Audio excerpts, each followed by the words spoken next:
Boa noite a todos. Vou dar uns 5 minutinhos aqui para entrarem mais participantes e daqui a pouquinho eu já faço a abertura do nosso evento.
Boa noite a todos, sejam bem-vindos.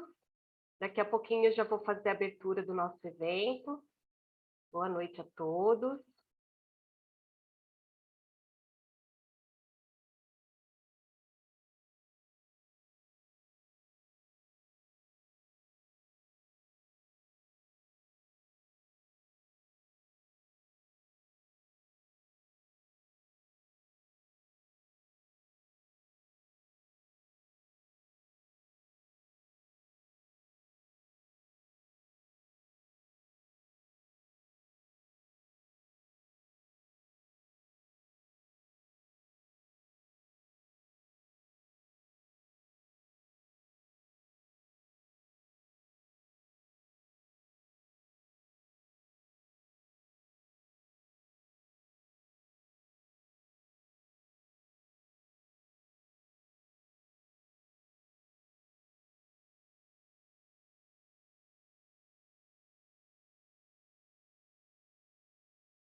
Boa noite a todos, sejam bem-vindos.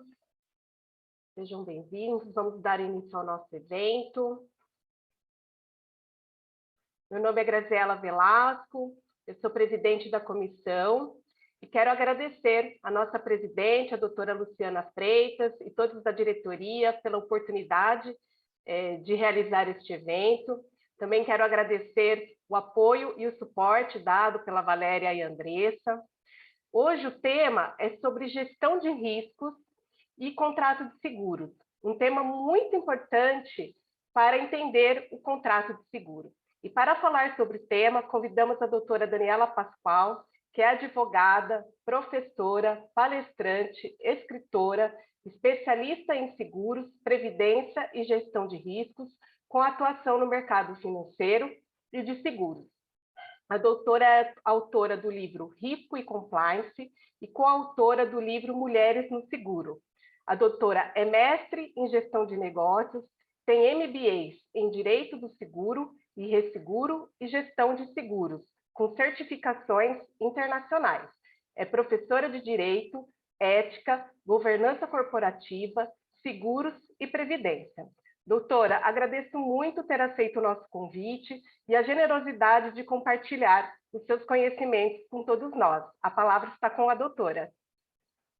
Eu quem agradeço, doutora Graziela, agradeço ao AB, agradeço a todos os presentes a oportunidade de estarmos aqui para compartilhar conhecimento, falar sobre direitos, sobre seguros, que são assuntos que eu gosto bastante, e que eu acredito que vocês também gostem por estarem aqui. Então, é uma oportunidade da gente aprender juntos e fazer com que esse conhecimento chegue a mais pessoas, porque depois esse conteúdo vai ficar disponível, não?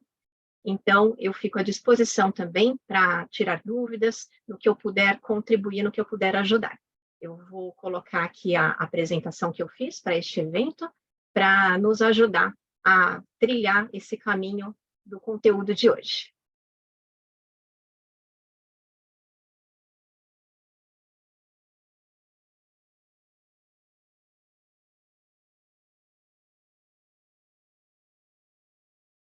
Então, nós vamos falar, a apresentação está aparecendo? Sim, doutora, está ótimo. Ok, obrigada. Então, nós vamos falar sobre o tema gerenciamento de riscos e contrato de seguros. Por quê? Gerenciamento de riscos é um aspecto maior no qual o contrato de seguros se insere, né? Em algum momento, o contrato de seguros entra no âmbito do gerenciamento de riscos. Então, a gente vai achar esta intersecção aqui no nosso encontro. Então, aqui a doutora Graziella já me apresentou. E eu introduzo o nosso assunto falando que riscos fazem parte da nossa vida. Riscos são condições inerentes a nós como seres humanos desde os primórdios. O ser humano já enfrentou riscos de sobrevivência, de intempéries, de ter que caçar, e hoje, na sociedade moderna, nós continuamos enfrentando riscos modernos. E enfrentaremos no futuro também. Ou seja, não dá para não ter riscos. Faz parte da vida, faz parte da evolução, então a gente tem que aprender a conviver com eles. E nós precisamos saber, então, como tratar esses riscos, como prevenir, como fazer a distribuição dos riscos para amenizar os seus efeitos. Por exemplo, lá no passado, os comerciantes marítimos distribuíam os riscos, dividindo, por exemplo, as suas cargas em vários barcos, porque se um naufragasse, não perdia-se toda a carga. Então, esses riscos eram distribuídos e amenizados. É uma forma muito antiga de distribuição de riscos e é uma forma atual também, né? Então, já foi encontrada ali uma inteligência a respeito. Ou podemos até transferir esses riscos e é aí que os seguros vão entrar. E, para a gente poder tratar risco, a gente precisa utilizar uma ferramenta chamada gerenciamento de riscos. Então, estamos expostos a esses riscos, fazem parte do nosso dia a dia. Os riscos são inerentes às pessoas, também são inerentes às empresas. E é preciso que se identifique, não adianta fechar os olhos, porque os riscos vão acontecer, nós querendo enxergá-los ou não. Então, é importante que se abra os olhos, se identifique da melhor maneira possível para poder se antever, né, para se gerenciar e ser proativo na condução desses riscos. E aí nós vamos para algumas definições. Então, a definição da palavra incerteza. Então, incerteza é algo possível de ocorrer. Por ser incerto, não sei se vai ou não vai acontecer, mas pode ser que ocorra. Então, o risco, ele é algo assim, é algo incerto, mas ele existe. Então, o risco é algo a se pensar porque ele pode acontecer, ele pode se concretizar. Oportunidade é um risco positivo. Então, é uma incerteza, mas que tem efeito positivo. Quando a gente pensa em risco, geralmente associa-se a algo ruim. Contudo, pode ser que haja um risco bom também, um risco de que algo bom ocorra. São os riscos das oportunidades. E os riscos mais comuns, aqueles de ameaça, são aquelas incertezas com relação a efeitos que geram prejuízo, né? Efeitos negativos. E o que é um problema? É uma incerteza que já ocorreu e que já gerou um prejuízo. Então, o que é risco? Como que a gente define risco? Risco é a incerteza de uma ocorrência. Então, não sei se vai acontecer ou não, mas é possível que aconteça. Só que essa incerteza do risco, ela precisa ser identificada, precisa ser medida e precisa ser importante para o contexto em que ela ocorre. Não é uma incerteza qualquer, é uma incerteza que merece uma atenção, uma incerteza que precisa ter uma gestão, porque ela é relevante, ela é importante, por isso que precisa ser tratada, porque ela pode gerar um impacto grande, um prejuízo, daí se debruça sobre ela para poder fazer a gestão desse risco, porque se fosse corriqueira, a gente não precisava gastar tempo com ela. Então, o risco é uma representação matemática dessa incerteza, é quando eu meço a incerteza, quando eu olho para essa incerteza com ferramentas de gestão de riscos para saber qual é o tamanho dela e atribuo um valor para ela. O risco é a incerteza medida. Essa incerteza ela é possível de mensurar quando eu olho para o risco e consigo avaliá-lo. Então, o risco é um efeito cumulativo dessas probabilidades de ocorrência de eventos que são incertos, mas que podem produzir efeitos. E esses efeitos podem ser efeitos de prejuízo ou até efeitos de oportunidade. Então, a gente acaba levando à conclusão de que risco é a incerteza mensurável de uma ocorrência. Então, essa incerteza tem que ser medida, não é uma incerteza ao acaso. E é isso que o seguro faz, o seguro ele mede essa incerteza. Então, risco versus incerteza. O risco ele dispõe de dados e informações suficientes para ser quantificado. Já a incerteza é algo muito aleatório. Não tenho dados, não tenho informações, não consigo medir. É um achômetro. Então, por exemplo, quando eu digo poderá chover amanhã, é uma incerteza. Eu não mensurei, não fui precisa. Agora, se eu digo, de acordo com a previsão do tempo, que é uma ferramenta de medição, há 30%, dei um número, mensurei, de chances de chover amanhã, esta incerteza virou um risco e ela foi precificada, ela foi dado um valor para ela, né, esse valor numérico do percentual de chance do risco acontecer. E o grande desafio na gestão de riscos é transformar essa incerteza em risco. Isto vale para a gestão de risco na vida, né, na nossa vida, quando eu olho para os riscos que eu tenho à minha volta como pessoa e como empresa, e eu dou nota para esses riscos para saber quais são as prioridades de tratamento de cada um, e isso vale para as seguradoras quando ela olha os riscos dos clientes, que são vários, e ela também dá uma nota para cada um deles para poder falar quanto que vale aquele risco e cobrar um preço apropriado, adequado ao risco que ela está assumindo, porque o segurado ele transfere um risco para a seguradora. Então, esse é o desafio. Olhar essa incerteza de algo que pode acontecer sim e mensurar essa incerteza. Isso é dar um valor para o risco. Então, esse risco ele pode ser avaliado por alguns componentes. Quando a gente fala de evento, é uma ocorrência que afeta uma situação. Esse evento vai ter uma causa raiz e uma consequência. No seguro, é o evento de sinistro, que é aquele evento que causou o prejuízo. Também tem os termos probabilidade e frequência, que significa qual é a chance desse evento ocorrer. É um evento muito remoto ou ele é muito provável? Ele não é certo, porque existe aqui uma incerteza, mas a chance dele é grande ou é pequena? Qual é o valor que esse risco tem? Isso é importante para o segurado e para a seguradora, na hora de colocar valor nesse risco. Qual que é o impacto que esse risco causa?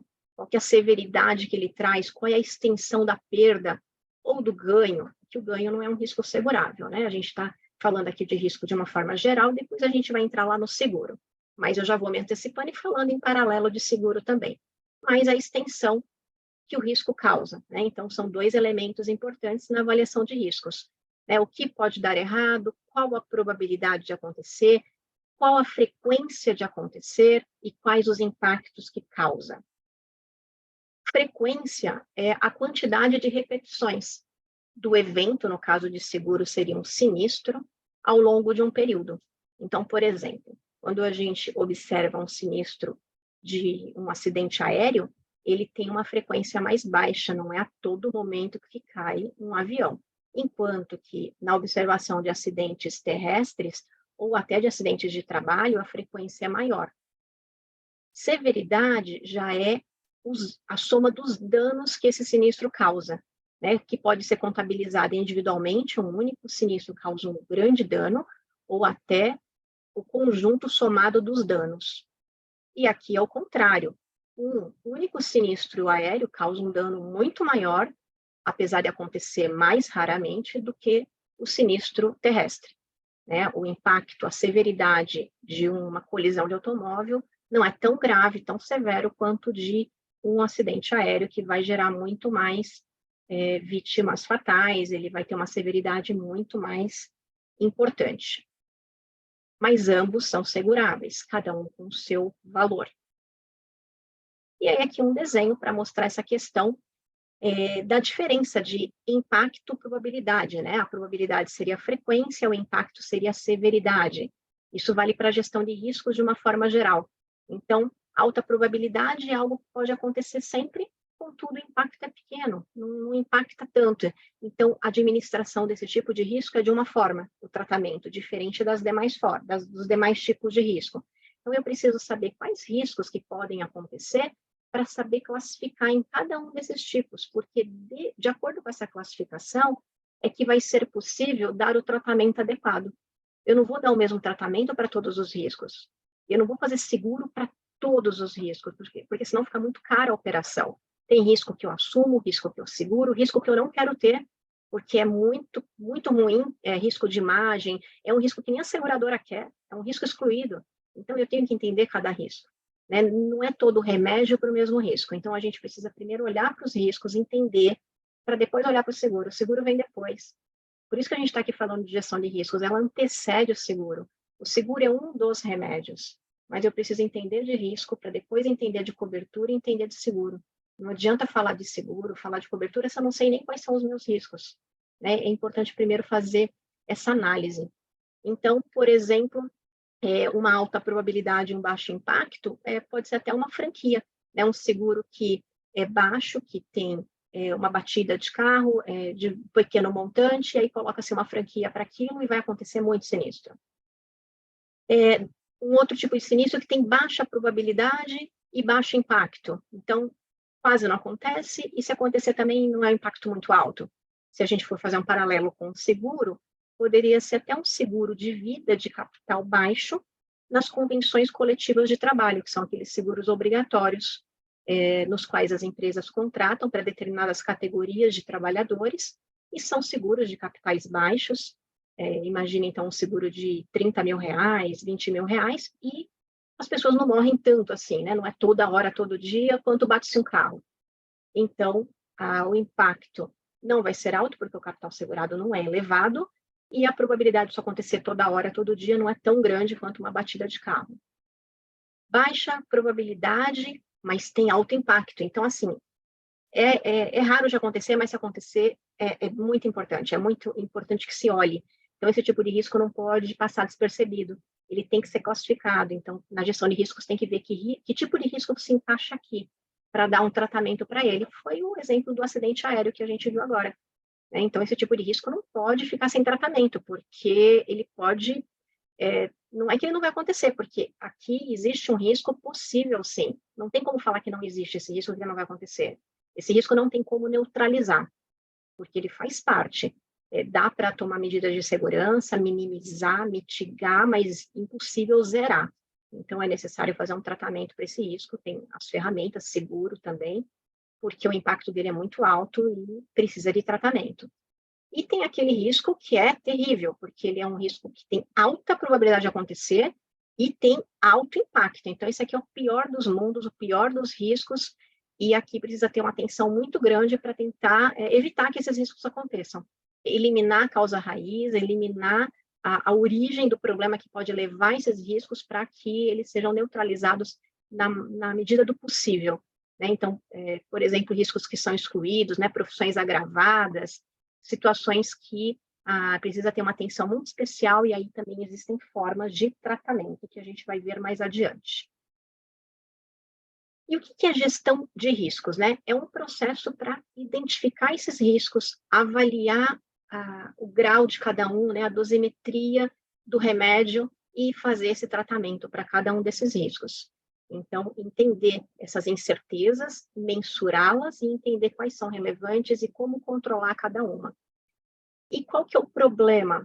Quando não se sabe quais são os riscos, as pessoas estão completamente alheias aos riscos que elas estão correndo, elas não percebem, não olham, não param para analisar, ou negam até a existência dos riscos, porque Não é uma situação muito confortável olhar para isso, mas é relevante, é importante, porque risco faz parte e a gente precisa olhar, ou até minimiza as consequências, né? Aquele jeito otimista de ver a vida, não, tudo bem, não vai acontecer, não é assim que funciona.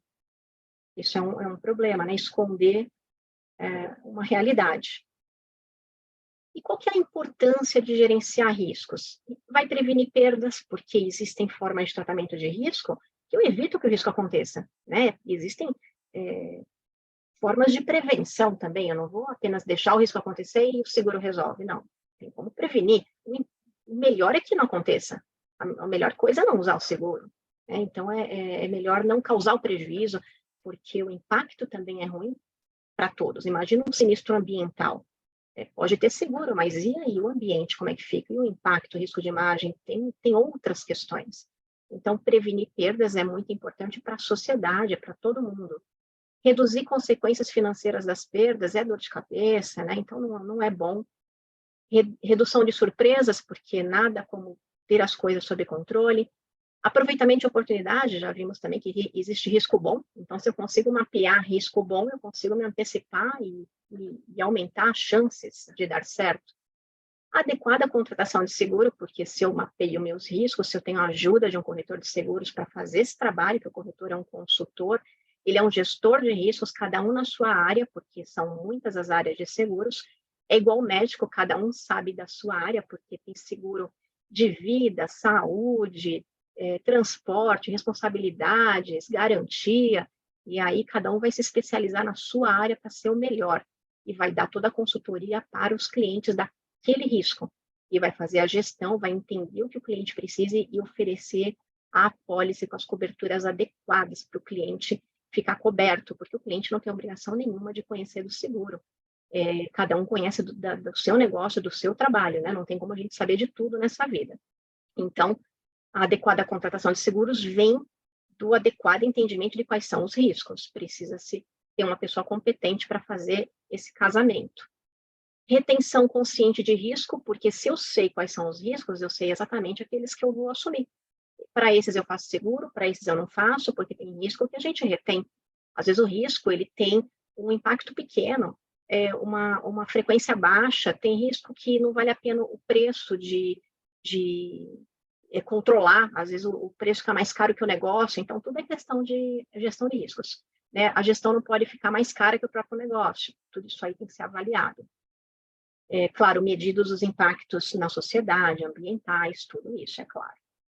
Manutenção do fluxo produtivo e permanência da empresa no mercado, então a empresa existe para o seu objeto social, para o seu fim, ela não existe ali para fazer seguro, para controlar risco, existe empresa especializada para isso, então ela não precisa ter essa dor de cabeça, essa preocupação, ela precisa terceirizar isso para quem sabe e atingir o fim social dela e fazer o que ela tem que fazer. Então, se é uma empresa que presta serviços para a educação, é esse o know-how dela, é para isso que ela vai se dedicar, ela não tem que ficar se preocupando com riscos, porque ela vai ter alguém que o faça, e aí ela vai manter o fluxo produtivo dela, a atenção para o que realmente importa, e vai permanecer no mercado, porque ela não vai encerrar as portas, né? Não vai precisar fechar diante de um sinistro que a faça perder dinheiro, a faça não conseguir manter as portas abertas. Melhoria nas relações com as partes interessadas, então, se eu faço uma gestão adequada de riscos, eu consigo compensar todos os stakeholders. Então, se eu causo um impacto, um prejuízo para um terceiro, eu tenho uma responsabilidade com um terceiro, eu vou ter como suprir essa responsabilidade por meio de uma gestão eficaz de risco, por meio de um seguro, eu vou indenizar quem precisar, eu vou antecipar para que o risco sequer aconteça, isso melhora a reputação, imagem, compromisso, né? Governança. É importante a gestão de riscos na questão até do compliance, da governança das empresas. Aí a gente já vem para o ponto seguinte, que é a melhora da reputação, da responsabilidade da empresa, da governança. Então, a empresa que não tem compromisso nenhum com a gestão de riscos, não tem compromisso com os demais elementos, né? A gente fala tanto de ESG, hoje em dia, que são os compromissos com o meio ambiente, o compromisso com as pessoas, e o compromisso com a governança, e a gestão de riscos está atrelada a isso. Proteção da própria gestão. Se eu sou gestora de uma empresa, que tem uma boa gestão de riscos, eu me sinto também protegida, porque existem seguros de responsabilidades, tem até um chamado D&O, que é o seguro de diretores, conselheiros, então eu me sinto também protegida de não ter que responder com prejuízos de terceiros que aquela operação venha a causar, porque a empresa é diligente, faz um bom papel, então a gestão também fica confortável, é bom para todos. Bens e vidas preservadas, nem se fale, né? O impacto que as organizações geram nas vidas das pessoas, no patrimônio. Imagina, a gente já falou até do impacto de um sinistro ambiental, e aí a gente cai aqui na maior proteção ao meio ambiente, ou seja, está tudo interligado. E o gerenciamento de riscos também traz inovações, traz mudanças, novidades, porque quando as empresas vão testando ferramentas para gerir melhor seus riscos, para prevenir, para colocar controles, elas vão adotando melhorias nos processos, melhorias de qualidade, controles de qualidade, que vão trazendo coisas boas para a sociedade no geral. Então, quando a gente fala de freio ABS nos carros, a questão de ter o cinto de segurança, de ter airbag, estamos falando de gestão de risco. E isso acaba sendo bom para todo mundo, né? Quando isso foi criado num processo de qualidade, de segurança, acabou se ampliando e ficando bom para todos. A questão dos radares de velocidade, que vão prevenir que as pessoas excedam a velocidade e causem riscos maiores à sua vida, à vida de outros. A lei seca para os motoristas, coisas que no passado não existiam e passaram a existir com a evolução da gestão de riscos. As aeronaves e os aeroportos com protocolos de segurança que vão evoluindo, os extintores de incêndio, as portas corta-fogo, sensores de fumaça, né, os hidrantes, os sprinklers, as brigadas de incêndio, né, todas as questões da CIPA, isso tudo vem da gestão de riscos. As próprias normas técnicas, né, de qualidade, de segurança, as bulas dos remédios que informam os efeitos colaterais, né, embalagens com tampas que as crianças não conseguem abrir, são alguns exemplos de gerenciamento de riscos no dia a dia, na vida, na sociedade, em processos, nem tem a ver necessariamente com seguros, mas aqui é a gestão de riscos como um todo, olha como ela vai gerando inovações e tantas outras que os senhores certamente devem estar lembrando. E aí, quando a gente fala do processo de gestão de riscos, a BNT, né, a norma ISO 31000, traz um modelo de como que pode se adotar a gestão de riscos numa organização, por exemplo. Então, a primeira coisa é entender o contexto, né, estabelecer o contexto no qual a organização atua, né, identificando quais são os objetivos dessa organização, quais são as estratégias, missão, visão, valores, cultura dessa empresa. Dessa forma, dá para entender qual é o contexto sobre o qual as decisões vão se apoiar. Então, eu preciso saber primeiro de onde eu estou saindo para saber para onde eu vou, né? Quem eu sou, como quero fazer. Então, a empresa precisa se entender como ela se insere no contexto, no meio ambiente, na sociedade, quem ela representa, qual o impacto que ela causa. Estabelecer esse contexto é a premissa. Seguida de um processo muito importante, que aí sim é a identificação dos riscos. É preciso identificar quais são as fontes de riscos, quais são os eventos que podem causar riscos. E aí é uma identificação exaustiva, tem várias técnicas, várias ferramentas para isso, né? Ferramentas de brainstorm, de 5 porquês, what if, aí são ferramentas que até vêm da indústria, né? Checklist, ir em cada área da empresa, em cada departamento, e perguntar aos próprios funcionários quais os riscos que você vê serem possíveis acontecer na sua operação, e nesse brainstorm anotar. E essa análise de risco vai fazer com que a empresa consiga enxergar e fazer um mapa de todos os riscos que foram identificados e entendendo, né, quais são os riscos, né, o que pode dar errado, em que lugar, né, quem ela vai conseguir ter um mapa, né, uma identificação de quais riscos que ela está exposta. Aí vem a fase de analisar esses riscos. Então, eu tenho uma lista com milhares de riscos, então eu preciso agora classificar. Preciso entender desses riscos quais são importantes, que causa que eles têm, qual o efeito, aquela questão que nós falamos agora há pouco da frequência e da severidade. Porque risco, no Brain Story, a gente mapeia um monte. Ah, risco de um balão cair, risco de um avião cair, risco de um OVNI a cair. Mas, assim, todo risco é tão provável assim? Tem risco que a relevância é muito remota. Então, aí a gente começa a colocar cada risco no seu quadrado. Tem risco que é mais provável, outros não. Então, qual que é a frequência desse risco, a probabilidade? E a severidade, qual o impacto? Já aconteceu? Quantas vezes aconteceu? Então, a área de gestão de riscos vai ser responsável por fazer esse mapeamento. E isso também tem técnicas para fazer isso, né? Tem várias técnicas quantitativas, qualitativas, para fazer a medição desses riscos e a empresa conseguir fazer essa análise de causa, efeito, frequência e severidade. Depois, é necessário avaliar esses riscos. Então, precisa se consolidar esses riscos. Então, existem matrizes de consolidação para hierarquizar esses riscos, baseada, então, na matriz de probabilidade e de relevância, para estabelecer, então, agora qual risco que eu vou tratar, porque os recursos são escassos. Se a gente pudesse, a gente tratava todos, né? Não ia ter risco nenhum, vou gastar meu esforço e dinheiro com todos, mas não é assim que funciona. Existe recurso limitado de tempo e econômico. Então, a empresa precisa estabelecer uma régua do que ela vai analisar primeiro, analisar prioritariamente, vai investir recursos, o que ela vai fazer seguro, o que ela vai fazer algum controle interno, e aí vem essa avaliação dos riscos, né? O que é importante, o que é menos importante, o que ela vai assumir, o que não vai assumir, isso vale para nós também. Então, nós temos um carro, aí cada um sabe o quanto custou comprar, o quanto sai ou não com esse carro, se vai ou não vai fazer seguro. É uma decisão pessoal e, ao mesmo tempo, não só emocional, como racional. É preciso colocar racionalidade nisso. Porque uma coisa que eu vejo muito nas pessoas é falarem, mas o meu carro vale tanto, esse tanto aí eu compro outro. Mas não é só o seu carro. Existe o impacto dos terceiros. Quem está no trânsito, está no trânsito. A palavra trânsito já significa mais de um carro, né? E se você bate num carro que vale muito mais que o seu patrimônio é suficiente para pagar o dano do terceiro? Então, o seguro do automóvel não é só olhar para si, não é só o seu automóvel, tem o impacto do terceiro.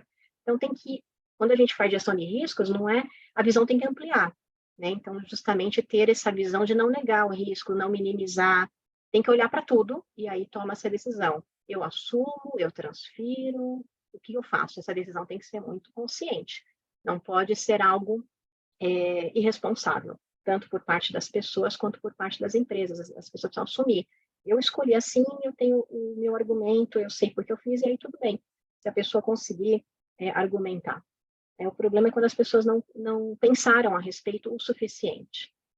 E depois vem a fase de tratamento dos riscos, ou seja, a decisão de que recursos alocar em cada risco, né? Que é exatamente essa fase de decidir o que fazer com esses riscos todos que já foram identificados, mapeados e classificados. E aí tem as estratégias para tratar esses riscos, que são 4. Então, pode-se modificar o risco, reter esse risco, evitar esse risco ou compartilhar, que seria transferir, mandar lá para a seguradora, que é uma das opções, veja que não é a única. Então, modificação do risco é controlar esse risco, reduzir esse risco. Então, ele é usado em situações em que não se pode eliminar a incerteza do risco, né? E nem atribuir a responsabilidade para um terceiro. Então, são riscos em que não é possível ou não se quer segurar. Então, é um risco que a empresa vai administrar, ela tem competência para isso, ou a pessoa vai administrar, vai controlar, de forma a reduzir a probabilidade de que ele ocorra e também diminuir o seu impacto. Então, é algo controlável, né? Tem que ser algo que a empresa ou a pessoa entende que ela tem controle sobre aquilo, né? Então, por exemplo, no controle de processos, fazer um checklist, incluir um feito conferido, um faz, outro confere, né? Uma redundância de controle, ou um sistema que faz controle de impacto de falha, alguma estratégia de prevenção, né, desse risco de controle. Outra possibilidade é a retenção do risco, é aceitar o risco. Então, quando é um risco menor, ou quando as possíveis respostas para esse risco são muito caras, muito elevadas, acaba-se por uma decisão aqui estratégica preferindo se aceitar esse risco. Então, um exemplo é a franquia do seguro.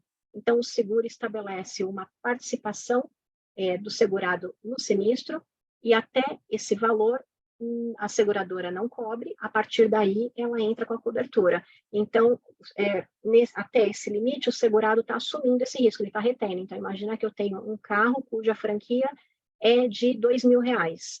Até R$2.000 eu estou retendo o risco, né, de tudo que acontecer, porque o meu seguro é de 2.000 para cima. Então, é uma forma de retenção de um risco que eu assumo reter, porque foi a opção que eu tive no contrato, foi a opção que eu pude negociar.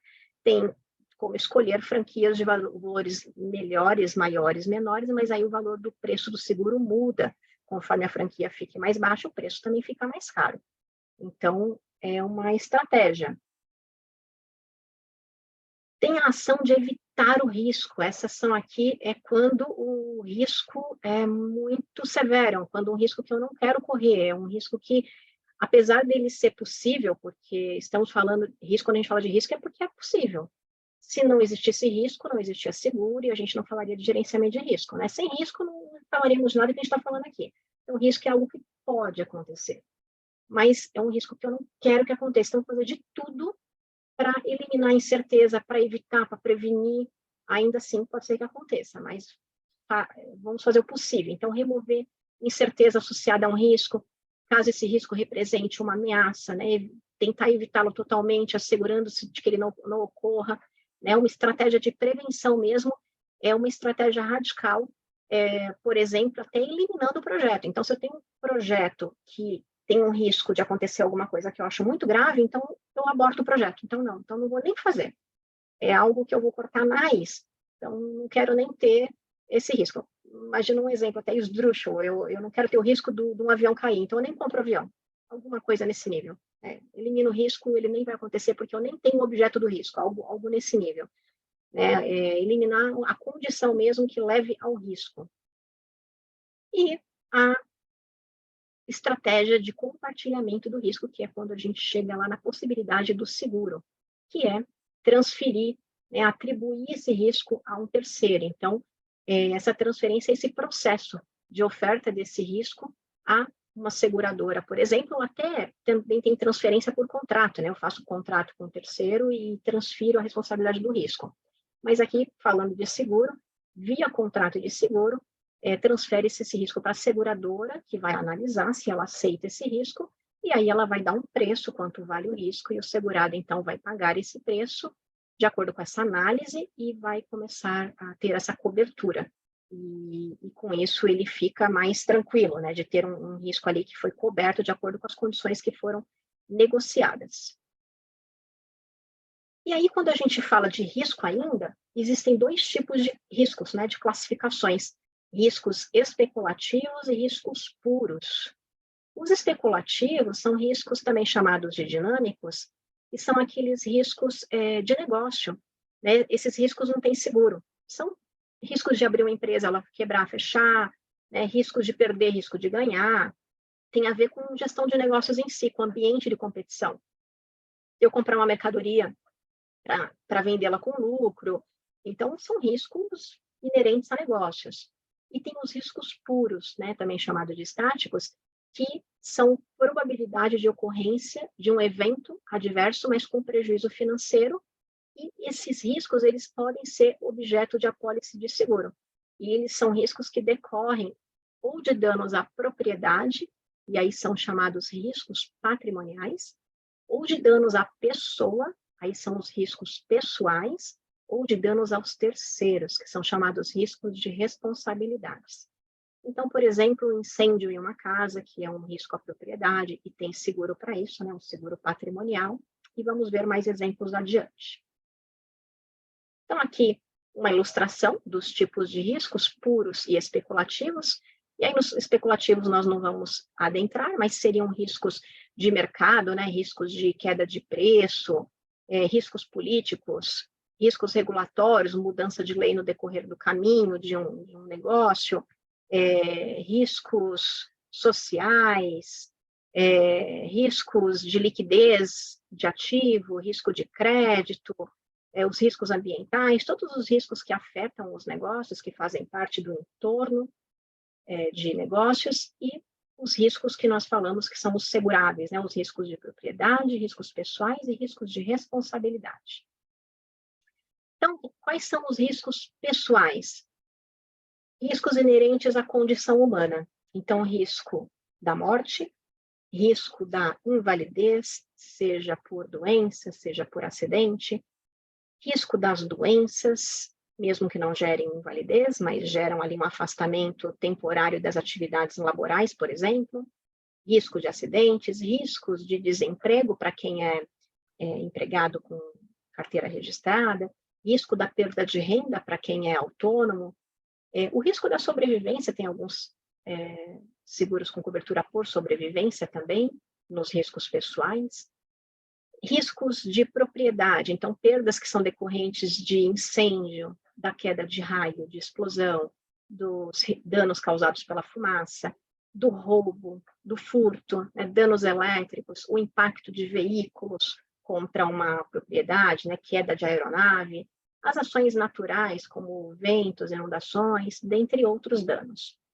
E os riscos da responsabilidade, que é aquele risco dos danos causados a terceiros em razão de uma ação ou omissão, seja de uma pessoa, de um profissional ou até de uma empresa.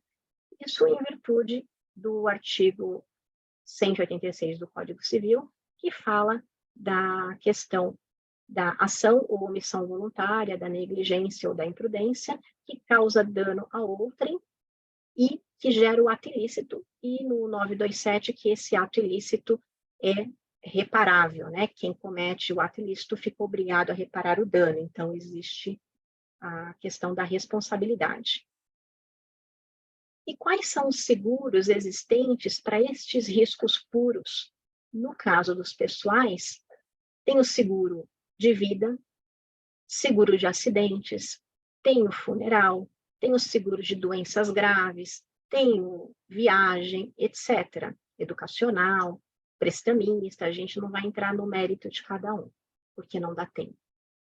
Tem seguros de propriedades, que são seguros residencial, o empresarial para as empresas, seguros para condomínios, seguros de riscos de engenharia, seguros para automóveis, seguros marítimos, aeronáuticos, seguros de transporte, seguro rural, etc.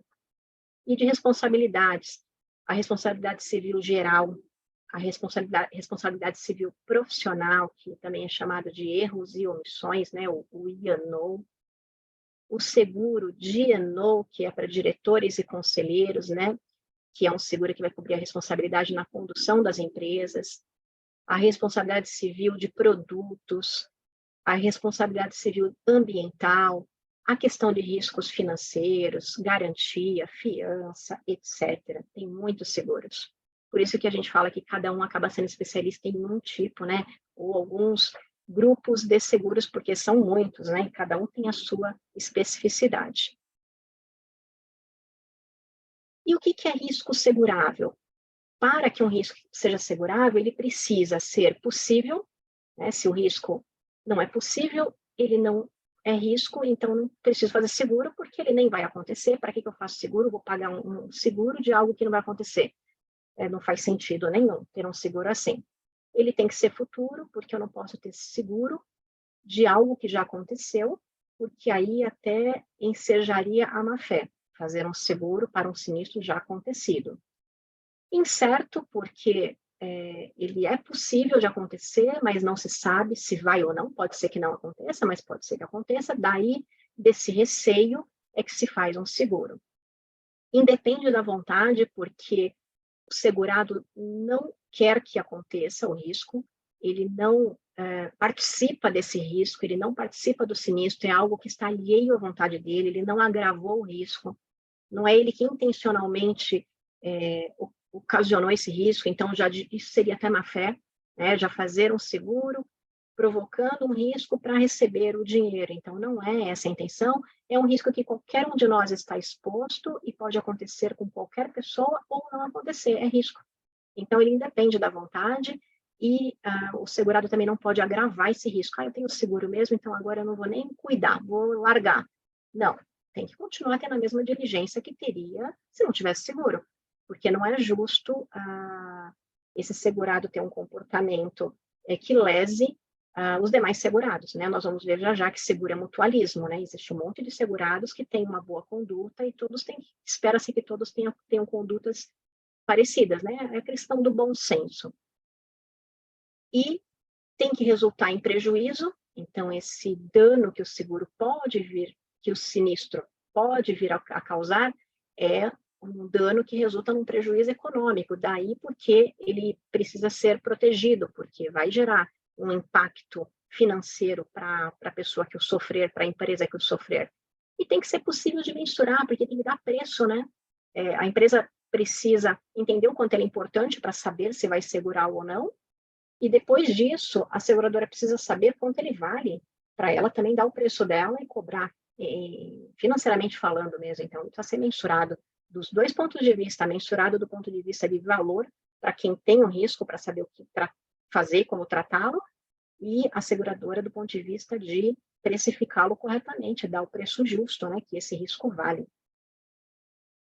E quais são os métodos de identificação do risco em seguros? Então, tem várias formas. Então, por exemplo, em seguro de vida, seguro de pessoas, a seguradora, quando recebe a proposta de contratação do proponente, que quer ser um segurado, pergunta a ele várias coisas. Então, existe ali na proposta uma declaração pessoal de saúde, de atividade, com várias perguntas que aquele proponente vai responder de boa fé, exatamente a condição dele.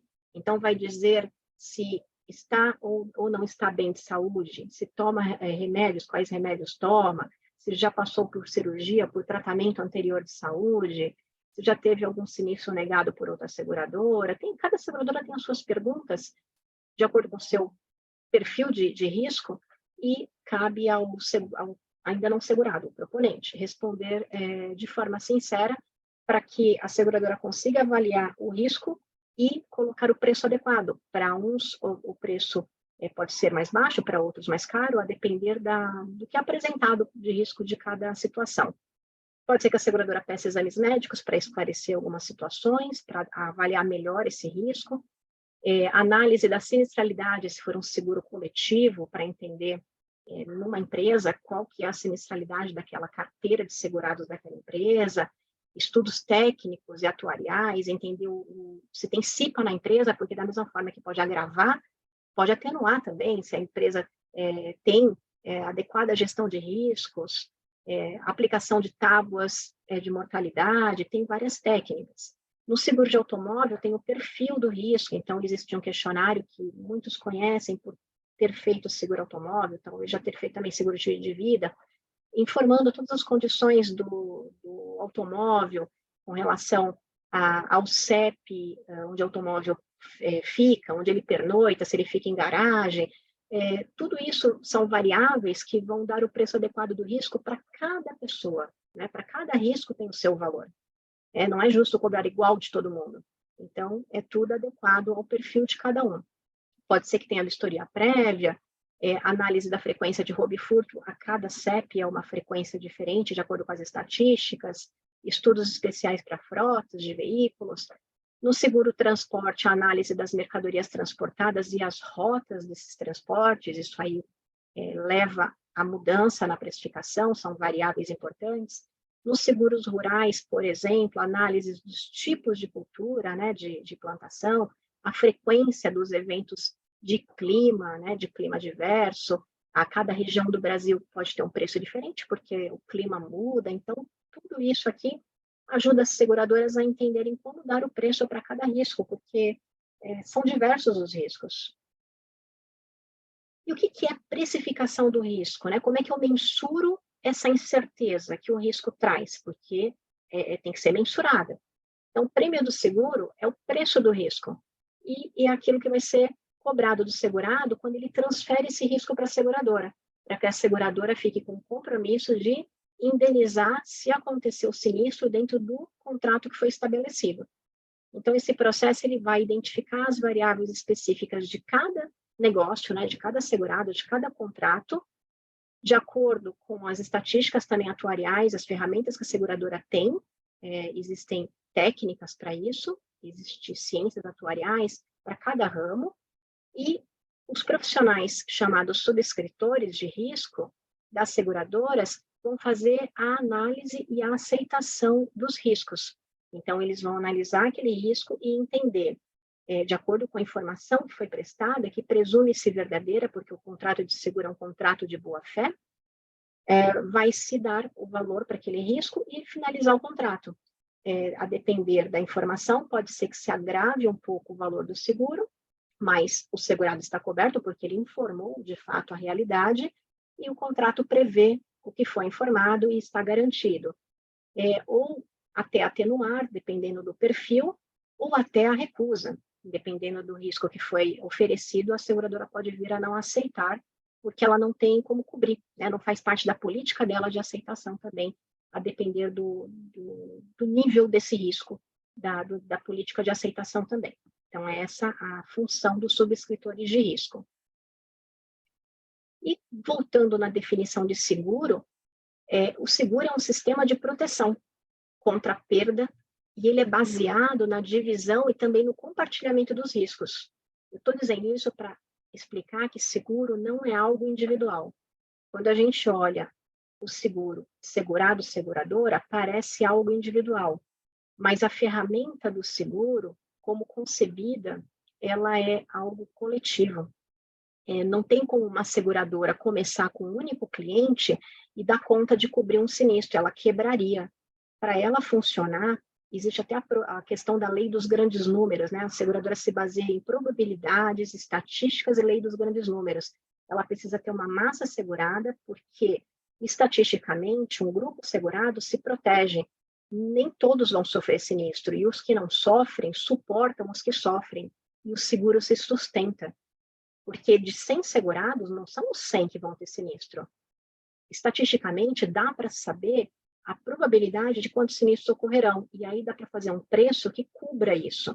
E a seguradora consegue honrar com os pagamentos e ela não quebra, ela não fere o contrato, porque é importante que ela continue oferecendo a proteção que ela se propõe. Então, quando os segurados entram numa seguradora, eles estão entrando numa massa segurada com outras pessoas. A seguradora gere tudo aquilo, ela não gere contratos individuais, né? É um bolo chamado mutualismo. Então, segundo uma definição de Albert Shofton, seguro é a reposição das perdas, a compensação dos efeitos do acaso, né, aquela questão da incerteza, pela mutualidade organizada, segundo as leis da estatística, ou seja, conforme as probabilidades. Então, o seguro se organiza conforme lei da estatística e probabilidade, e a lei dos grandes números. Existem cálculos por trás, e precisa da mutualidade para continuar existindo. Né? O seguro ele é um conjunto, é uma soma de segurados, e quem se paga são os próprios segurados. Não é a seguradora que tira dinheiro do acionista dela, do dono. Quem é a base da seguradora são os próprios segurados. Eles é que pagam e fazem a seguradora existir. É o dinheiro dos prêmios deles que pagam todos os sinistros. Esta é a concepção de seguro. E é dali que paga toda a operação. Paga os funcionários, paga os corretores de seguros, as comissões, paga o lucro que a seguradora tem também. Então, olha como é importante, né? O prêmio, segurada, a correta precificação, é a base do seguro. E aí, quando a gente fala de mutualismo, ele é uma associação de pessoas, né? Então, ele é coletivo, que suporta as perdas de eventos individuais. Então, é a reunião de pessoas que têm interesses seguráveis comuns. Então, eu tenho um interesse meu aqui, mas tem outra pessoa que também tem. O mesmo medo que eu tenho do risco, outras pessoas e outras empresas têm. Então, a seguradora, lá no passado, quando o seguro se organizou há muitos anos atrás, né, na época dos comerciantes, das caravelas, né, que já começavam a se organizar os seguros marítimos, já se organizavam as pessoas nesse sentido. várias pessoas tinham medo de perder suas embarcações, então elas se juntavam para fazer acordos, e daí foi o precursor dos seguros. Então, esse mutualismo, o seguro sempre surgiu de forma coletiva. Então, os interesses são comuns, porque os riscos são comuns. E aí, essa massa segurada, ela vai suprir, em determinado momento, as necessidades eventuais daqueles que sofrerem o sinistro, porque alguém vai sofrer o sinistro. O risco, ele existe, ele não está eliminado. Só que a gente não sabe quem. Pode ser a gente, pode ser o outro. Isso a gente não sabe. Mas alguém vai sofrer o sinistro. E a probabilidade do sinistro acontecer existe. Senão também não teria sentido fazer seguro, né? Se a probabilidade for nula, não precisa fazer seguro, aí não faz sentido nenhum. Os prêmios recebidos pela seguradora vão formar, então, esse mutualismo, que vai ser administrado pela seguradora. Ela é responsável fiduciária por esse dinheiro que não é dela. Ela está administrando esse dinheiro todo, que é dos segurados, e ela precisa prestar contas. E, para isso, ela é fiscalizada pela Superintendência de Seguros Privados, a SUSEP, e tem que formar reservas técnicas no balanço, com todas as suas contas contábeis, que são auditadas, para poder garantir o pagamento dos eventuais sinistros. E aí é tudo classificado para poder ter liquidez e ter solvência. Então, essa precificação do seguro, ela tem o objetivo de encontrar o prêmio adequado para cada risco. Porque nesse mutualismo tem que estar tudo equilibrado. Eu não posso cobrar um prêmio mais barato de um risco mais caro. E também não é justo cobrar um prêmio alto para um risco baixo. Seria injusto com o consumidor. Então, tem que existir aí um equilíbrio no individual com cada consumidor e no coletivo com a massa de consumidores. Então, o valor do prêmio ele é fundamental para a manutenção dos níveis de equilíbrio da apólice, né, das apólices, e preservação desse mutualismo. Né? Não pode ter uma quebra do mutualismo. Eu não posso pagar um sinistro de forma inadequada, prejudicando os demais segurados. O sinistro tem que ser pago de acordo com o contrato. Tudo tem que ser feito de acordo com o risco precificado e com o contrato que foi finalizado. Para nós irmos para a finalização, quais são as contribuições dos seguros, né, para a sociedade e também do processo de gerenciamento de risco que antecede o seguro? Promover a inovação. Então, como existe uma frequência grande de sinistros administrados pelas seguradoras de diferentes naturezas e causas, existe uma experiência adquirida com esse tema, com esse assunto. E isso acaba contribuindo para a redução dessa frequência, porque também importa que os sinistros não ocorram, né, que se diminua a frequência deles, que se minore os danos, e aí vão sendo criadas ideias para diminuir. Então, por exemplo, o skate de automóveis foi uma ideia que surgiu até por funcionários de seguradora, ideias criativas para conseguir locomover os veículos que estavam estacionados em garagens ou vagas de difícil acesso ao caminhão de reboque.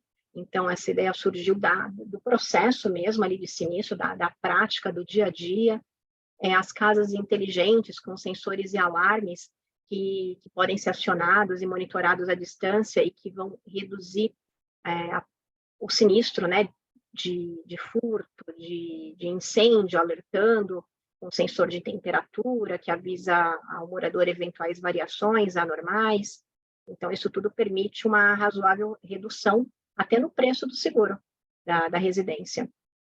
Alarmes nos carros, tudo isso vai promovendo inovação e gestão de riscos. Avanço nos modelos de avaliação de riscos. Então, a gestão de riscos nas carteiras de seguro, com essas estatísticas, vão servir, inclusive, como modelo de parâmetro para a gestão de riscos e melhoria de segurança para outros modelos públicos, privados, empresas. Melhora na gestão de riscos do próprio segurado. Então, quando as seguradoras assumem riscos, elas também interferem no segurado, informando, olha, para eu assumir o seu risco, você precisa colocar extintor. Eu estou vendo aqui na avaliação de risco que não está adequado a tua fiação. A seguradora também ajuda o segurado a ter uma melhor prevenção, né? Ela faz uma consultoria prévia para identificar quais são os possíveis fatores de risco para prevenir que eles não aconteçam. Então, não é apenas, vamos fazer seguro e deixa como está e a seguradora paga. Não, está se preocupado em que os sinistros não ocorram porque são ruins. É ruim para o segurado também. Ninguém quer ter sinistro. Então, essa questão da gestão, né, a prévia de consultoria, identificação, prevenção também é algo que se agrega. Viabilização da própria atividade econômica, quando eu não preciso ficar me preocupando com isso, porque eu tenho alguém especialista que o faça, que me dá uma consultoria, o corretor de seguros que me aconselha, me assessora, identifica os riscos, porque ele já conhece, ele já fez para outros clientes. Então, para cada empresa, ele sabe quais são os riscos. Imagina, eu ter esse tipo de prestação de serviços, né, de poder focar no meu negócio, de ter isso para a minha vida também como pessoa física, e assumir os riscos do negócio, liberando capital para alocação em investimentos produtivos, né? Então, o seguro vai permitir as pessoas poderem atuar, poderem também ter patrimônio, não terem medo de perder o que já construíram, sem preocupação do risco, né? Imagina uma pessoa que investiu tudo na sua empresa e, de repente, um incêndio leva tudo a perder. Então, são riscos possíveis e que podem ter impacto muito severo, que é preciso pensar nisso. E para nós concluirmos, os riscos, eles fazem parte da nossa vida, a gente já sabe, né, desde sempre. A nossa sociedade está muito dinâmica, está cada vez mais complexa, tem cada vez mais riscos novos, que tem seguros novos aparecendo, porque tem que dar conta, igual o direito vai também evoluindo para acompanhar a sociedade, nós também temos que evoluir como seguros para acompanhar a sociedade. E aí a gente tem seguro agora para cyber risks, né, para invasão de dados e um monte de coisas novas que estão surgindo. O seguro tem que correr atrás também para dar conta aí do recado da sociedade que vai demandando. Então, é desafio para a gestão de riscos, desafio para os seguros. Então, é necessário dominar risco, né? Não adianta fechar os olhos. Eles estão aí, vão acontecer, queiramos ou não. É preciso identificar, então, essas incertezas, mensurando-as, né? A gente precisa dar valor para elas e tratar, achar uma alternativa de tratamento, seja seguro ou não, né? Tem que ter uma justificativa, a melhor forma de tratamento. E isso é importante para a continuidade dos negócios, sobrevivência das organizações, criando e protegendo valor para pessoas, para as empresas, para os governos e para o meio ambiente. Eu me coloco à disposição, aqui tem um QR Code do meu LinkedIn, e agradeço a oportunidade e fico à disposição para as dúvidas. Obrigada, doutora. Que aula! Eu fico encantada com esse tema. Eu acredito que realmente tenha que ser tratado melhor a questão de risco, para o consumidor entender o risco, para ele entender o contrato de seguro. Né? Às vezes ele olha muito assim, só para o patrimônio dele, mas também esquece a relação do risco para terceiros, né? Da responsabilidade civil, principalmente no seguro automóvel, esse risco que ele está correndo, né?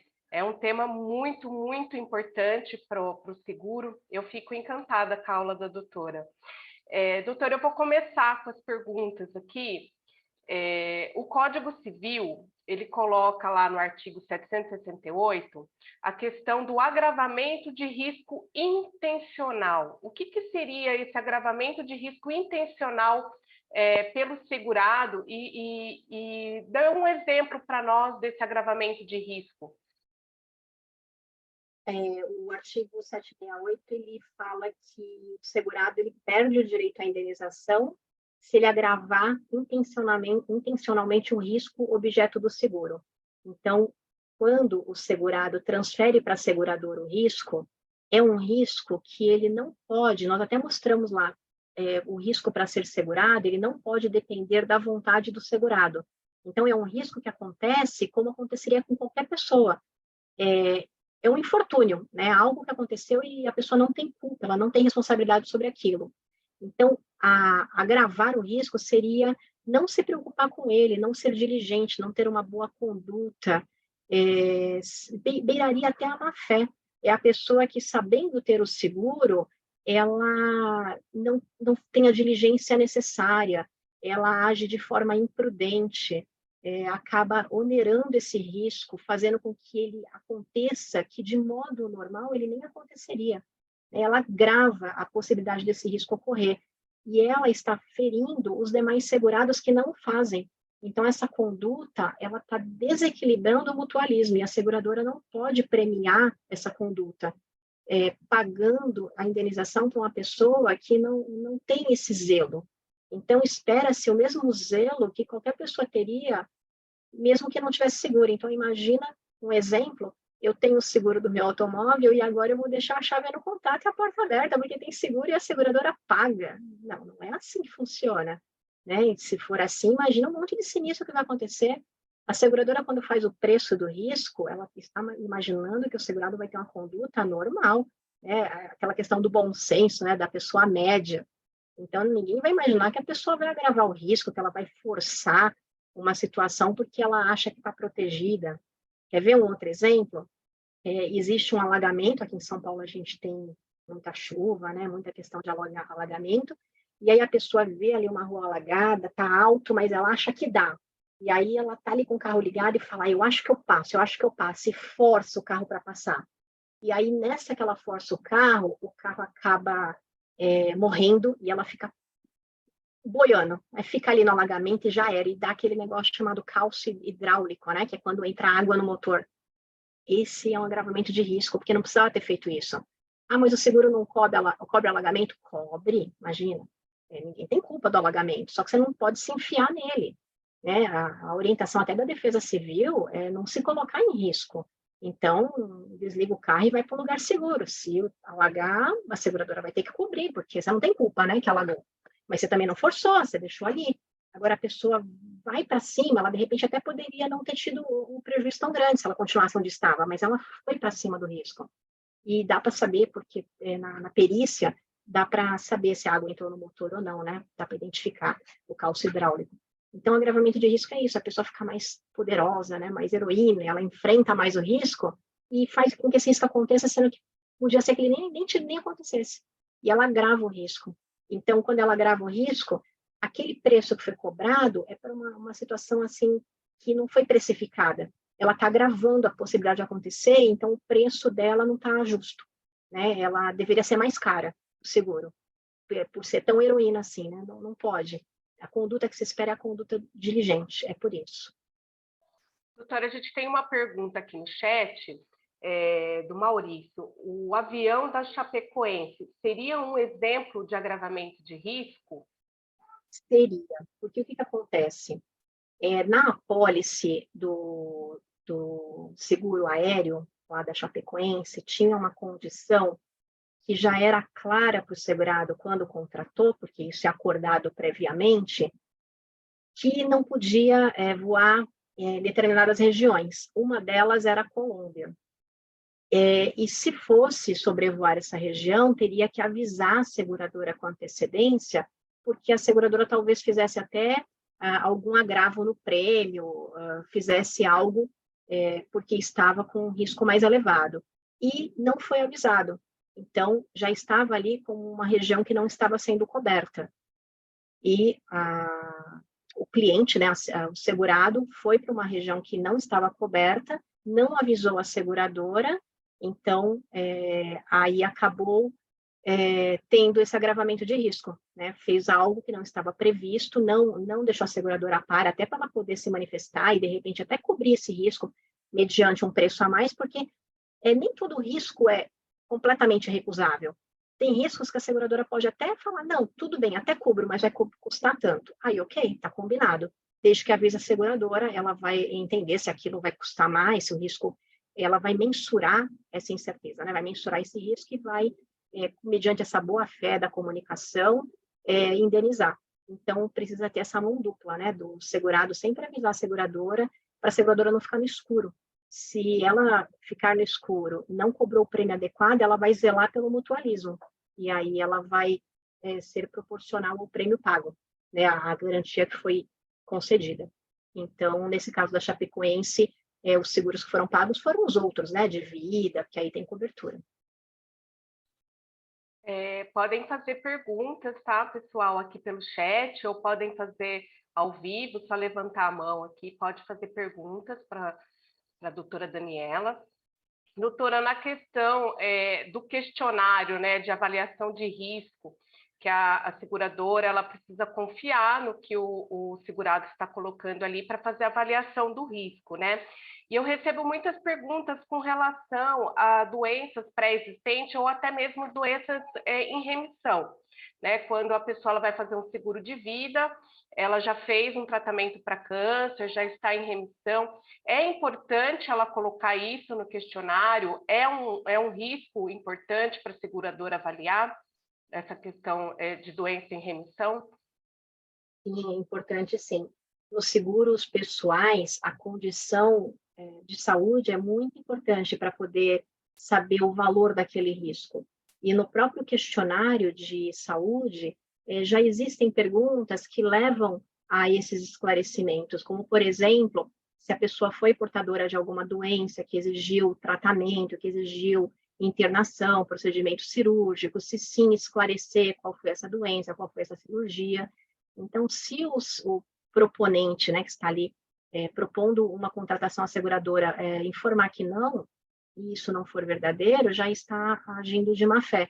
Então, é importante se falar, sim, e a doença está em remissão, e aí a seguradora vai analisar. A seguradora possui médicos especialistas quando se fala em seguro de pessoas, porque eles sabem melhor do que a seguradora, né? Cada um na sua área, a seguradora não é médica. Então, ela tem as pessoas que cuidam dessa parte e que sabem para cada remissão como funciona, quantos anos, e vão poder orientar a seguradora para ela também não perder possibilidades de cobrir quais situações podem ser cobertas, quais não podem, se é o caso de fazer um agravamento no valor do prêmio, porque imagina a pessoa que não tem nada a dizer, que de fato respondeu não aqui, e a seguradora vai entender que esse não é verdadeiro, não tem como ela saber. Vai ter um preço mais barato. Agora, a pessoa que falou sim e detalhou o que pode ser que ela receba ali um valor diferenciado em função dessa verdade que ela trouxe. Mas essa verdade vai fazer com que lá na frente, caso aconteça alguma coisa, ela esteja protegida, porque foi avisado. Então, a verdade sempre é muito importante. É o melhor dos mundos, em tudo, na vida, né? Então, é importante, sim, que se fale todas as situações para a seguradora, porque a seguradora vai dizer como ela vai se comportar em relação a isso, e aí a pessoa vai ter um contrato tranquilo e vai ser muito melhor para ela do que pagar por algo que ela vai ficar intranquila se acontecer um sinistro, não saber se vai ser pago ou não, né? O Guilherme aqui colocou também, né, que os segurados deveriam dar a devida importância aos questionários de risco de qualquer carteira de seguro. Informações indevidas podem gerar negativas de indenização, né? Exemplo, quem dirige o carro segurado na maior parte do tempo. Essa questão do condutor principal do veículo também é uma questão muito importante no agravamento de risco. E complementando, essa falta de atenção, né, doutora, às vezes do consumidor, de não avisar a seguradora na questão, se muda de CEP, por exemplo, sai daqui de Campinas, do interior, e vai mudar para São Paulo, capital, que existe esse agravamento de risco e acabar não informando a seguradora. Exatamente, porque não é só no momento da contratação, a gente tem uma vida dinâmica, né? É normal. As pessoas mudam, a nossa saúde pode mudar, nós mudamos de casa, então o risco, quando foi proposto o seguro, é mas no decorrer da dinâmica do contrato, o risco pode ir mudando.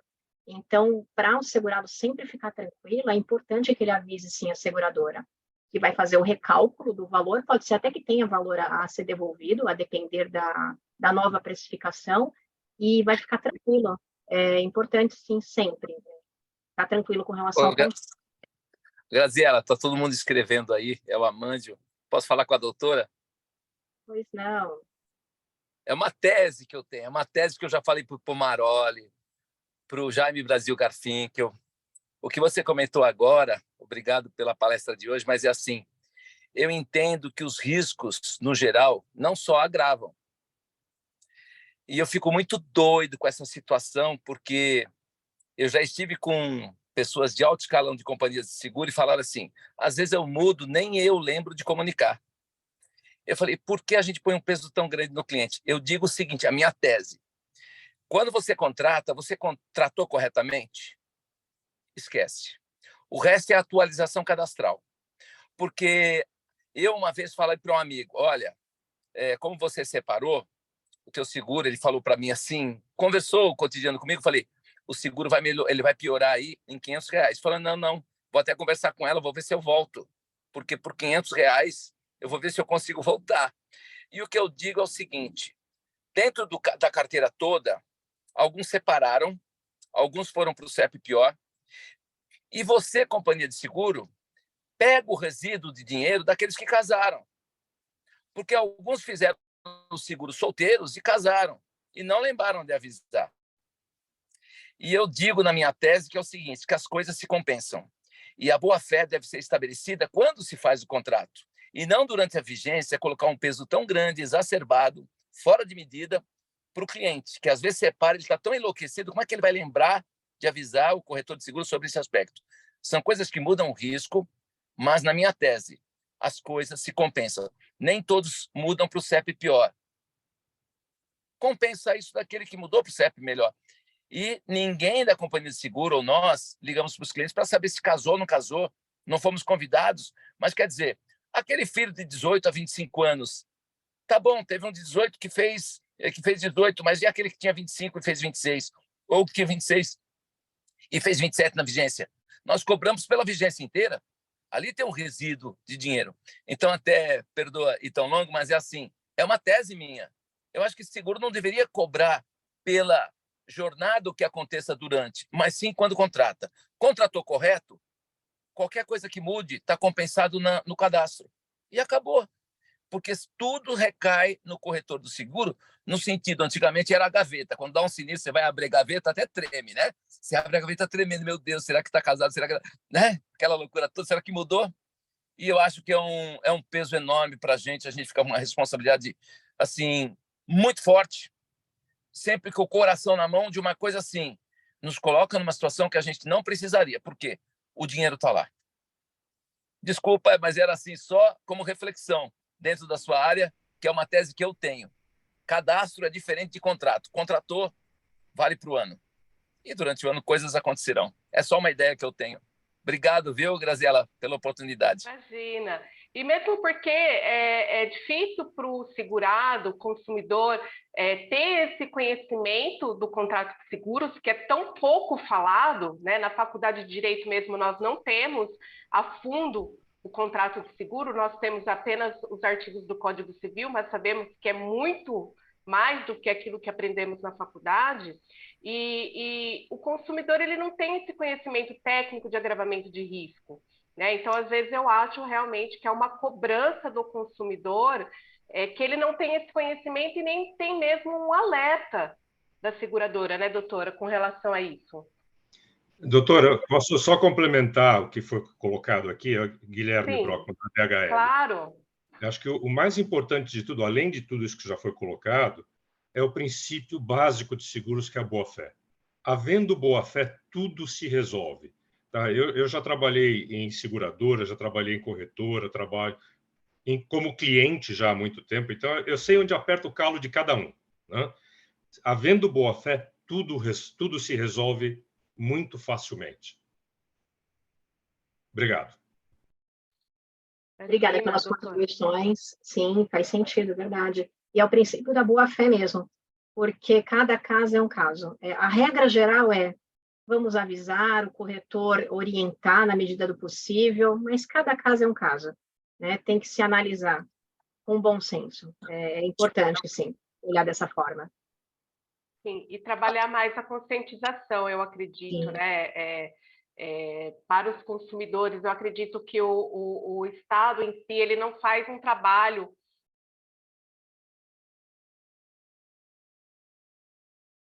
Acho que travou.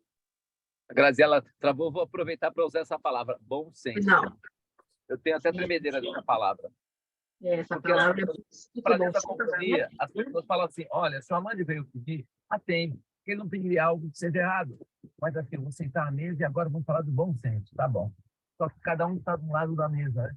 O bom senso é uma coisa simples. Enquanto não termina o processo, a gente fica com o coraçãozinho apertado, né? Esse danado do bom senso.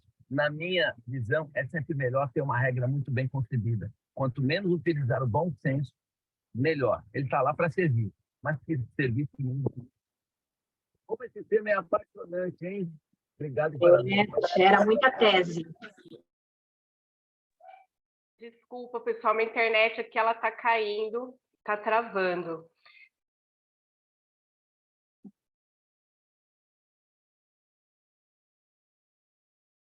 Acho que travou novamente.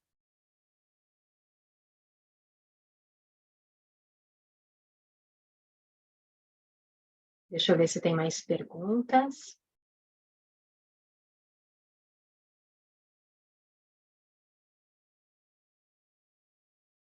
Os riscos de negativos pode virar uma oportunidade. Guilherme comentou. Guilherme, né? A Luana, e como é a questão do segurado conviver em união estável, mas não ter documento em cartório? As seguradoras estão negando o sinistro? No caso de seguro de vida, a pessoa nomeia, não sei se é essa a pergunta, depois, Luana, você me fala, tá bem? Então, no caso de seguro de vida, a pessoa nomeia o beneficiário de forma livre, né? Nomeia o beneficiário e poderia ser uma pessoa que é companheiro ou companheiro. Não precisa ter o documento em cartório. E aí a seguradora vai honrar a disposição de vontade do segurado, quem foi a pessoa que foi nomeada na apólice como beneficiária. Então, não seria negado esse sinistro, não. Aí você me diz se é essa questão que eu respondi a sua dúvida, tá?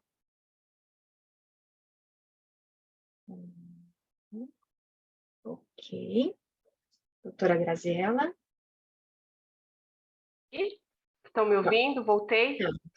Uhum. Ai, eu acho que a Débora tinha levantado a mão, que eu tinha visto uma mãozinha levantada.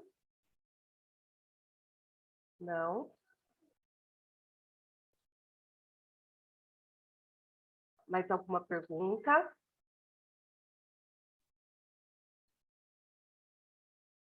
Então, eu vou finalizar o evento. Muito obrigada pela presença de todos. Fiquei surpresa aí, tivemos bastante audiência. Muito obrigada. Doutora, uma aula incrível. Fico encantada com a sua aula sobre risco. E obrigada pelo livro também. Vou fazer a leitura do livro, porque eu fico encantada sobre esse tema. Quero agradecer a Andressa, a Valéria, que nos ajudou aí nos técnicos da palestra. Muito obrigada a todos. Obrigada, doutora. Excelente explanação, material. Muito obrigada mesmo. Muito grata. Agradeço a oportunidade. Obrigada, pessoal, pela presença. Fico à disposição. Muito obrigada, doutora. Obrigada. Imagina. E obrigada à presidência, mais uma vez, por essa oportunidade de a gente divulgar aí o contrato de seguro. Uma boa noite a todos. Boa noite, pessoal.